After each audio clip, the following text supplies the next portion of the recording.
বাবা মার শাসন আমাদের জন্য আশীর্বাদ হতে পারে এবং হয়, আমরা প্রত্যেকেই সেটা মনে করি। কিন্তু বাবা মার গালাগালি কখনোই আশীর্বাদ নয়। বাবা মারা অনেক সময় খুব খারাপ কথা বলেন সন্তানকে শাসন করতে গিয়ে। যেমন তারা বলেন, যেমন এক, তোকে পেটে ধরে ভুল করেছি। দুই, তোকে জন্ম দিয়েছি এজন্যই আমার জীবনে যত কষ্ট। তিন, তোর মরা মুখ আমি দেখি না কেন রে। চার, আমাদের জীবনটা নষ্ট হয়ে গেল তোর জন্য, শুধু তোর জন্য।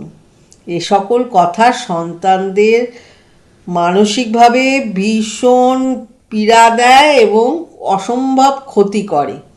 একটা কমন কথা তাদের মুখে শোনা যায় যে আমাদের সময় তো আমরা বাপ দাদার মার খেয়ে বড় হয়েছি, কই আমাদের তো কিছু হয়নি। দেখুন, সিগারেট খেলে সবার ক্যান্সার হয় না, কিন্তু তার মানে এই না যে আপনি সিগারেট খেয়ে খুব ভালো কাজ করেছেন। সন্তানকে শাসন করার সঠিক উপায় রয়েছে।